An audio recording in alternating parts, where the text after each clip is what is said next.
So this is the Porsche 911 50th Anniversary Edition, limited edition number 1443 in Geyser Gray Metallic.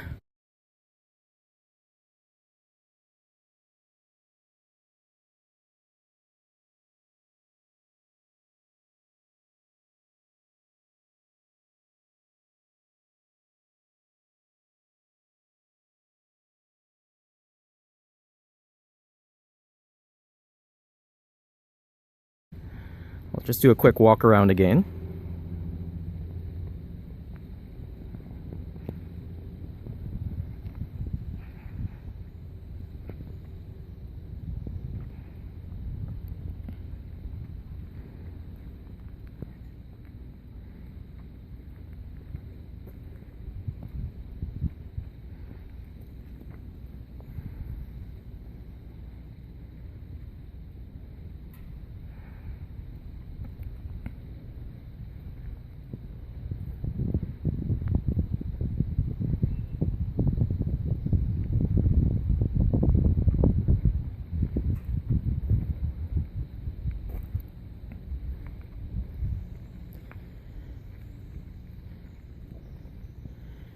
In terms of features of this car, I opted not to get the sunroof, as you can see. I think it's a cleaner line. On top of that, I don't even use the sunroof. I have another car that's a roadster, so if I really wanted open top driving, I would drive that. And the other thing I'll show you when we take a look at the interior is the lack of the sunroof means you get all that Alcantara and the headliner, which I actually really enjoy, and it was a bit of a bonus. For those of you who watched my last video, you might notice that I've swapped out the orange side markers for the LED clear side markers.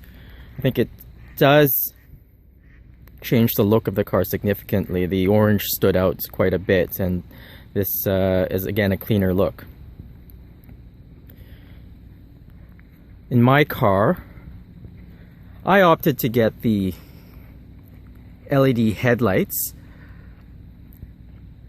Do you really need the LED headlights? I don't know. I haven't actually driven it at night yet, but I thought it looked a lot better, and you get the different daytime running light ring that comes with it. So maybe what I'll do is I'll do another video in the future just going through the lighting options available for the car. Also, that comes standard with the 911 50th Anniversary Edition is the sports design side mirrors. There's been some discussion on the forums as to the old mirrors having some wind buffeting sounds at high speeds. The car's not broken in yet, so I don't know if it makes a difference. Once it's broken in, I'll do another video, throw my GoPro on there, and we'll see if there's any issues with respect to sound. The car comes with the Fuchs-inspired wheels that are for the 50th Anniversary Edition, and the wheels are in two-tone.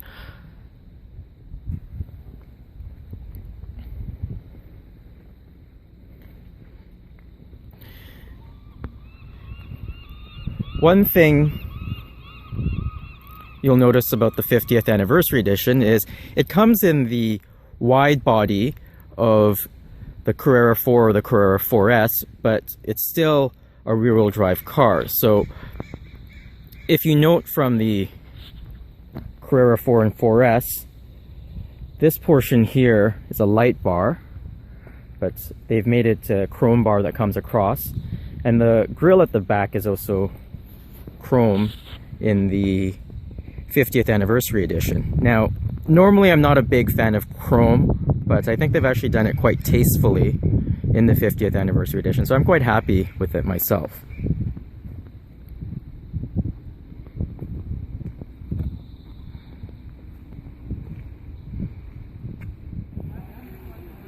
Now, one thing that we get that's standard for the 50th Anniversary Edition in North America is the car comes with the X51 Power Kit, which gives an extra 30 horsepower bump on the Carrera S model. And that also means this car has included with it the Porsche Sports Exhaust option. Just looking at the car, one thing that I did like, and it's a small attention to detail thing, is the caps for the oil and for the coolant. They line up horizontally, so it's just a small thing that I appreciate that the Porsche engineers did.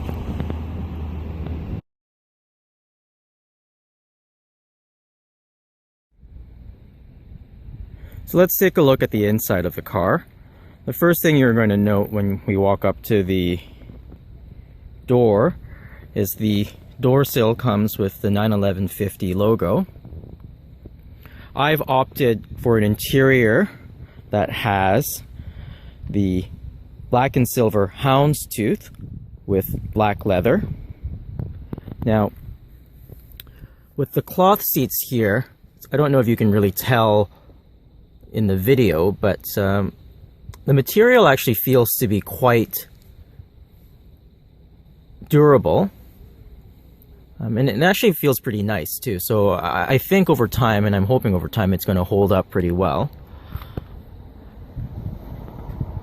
I have the 18-way adaptive sports seats to give a little extra side bolstering here. And on the headrest, they've also included the 91150 logo. My car, I've opted in the 7-speed manual transmission. For me, that was a personal choice. I know there's a lot of debate on the forums as to PDK over manual. I just wanted to drive a car that was in manual.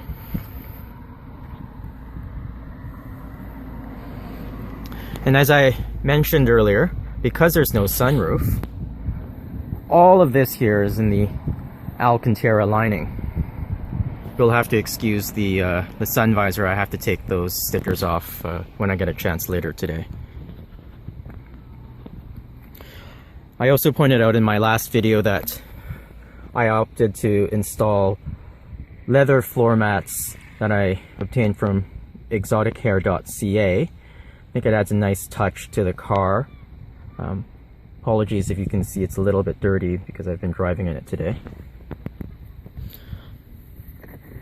I also opted to get the floor mats in the back. I don't expect too many people to be sitting in the back, but it's always good to be prepared. Now, in terms of the back seats, that's what they look like with the cloth and leather seats.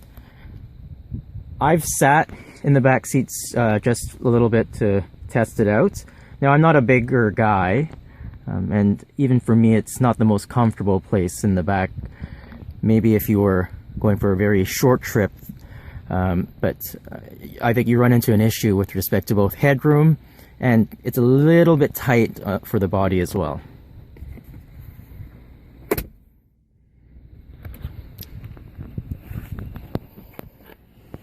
Coming inside the car, one nice touch in the 50th anniversary edition is it comes with the green gauges, and that's also applicable here when we take a look at the sports chrono clock.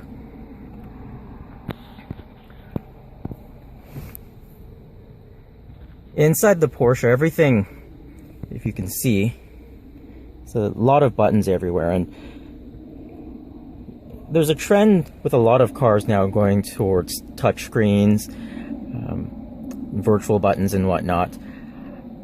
After driving this for a bit, I can say I actually really like the buttons that Porsche has lined out here. And not even just that, it's the small things too. The button feel, I had to use the heated seats earlier this morning because it's a little bit chilly this morning. And the click sound that you hear from pushing the buttons,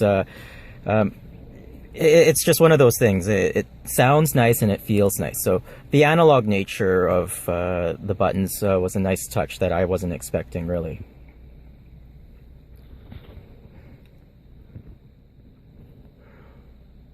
Well, that's the basics of the interior.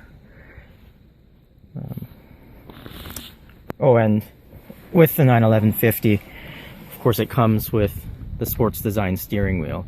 In the manual transmission, it's just really just for the look of it, and I think it does look better than the other steering wheels. If you had the PDK option, it would come with the paddle shifters as well. So that's the interior of the car. If there's anything anybody wants me to go into with more detail, please let me know. I do plan on doing a video in the evening, just looking at some of the lighting options for the LED lights, the clear side markers when they get turned on. And I also got the lighting package that comes in the interior. I haven't seen what the lighting package looks like yet because, as I've said, I haven't driven this car in the evening, but maybe I'll get a chance to this weekend, and if I get a chance, I'll take a video just to see what the lighting, the dynamic lighting package inside the car looks like. So thanks for watching, everyone. If you want, please subscribe to my video channel. I do plan on keeping a journal of the car, just to update, and for myself really, keep a journal as to what's been happening with the car and things that I do.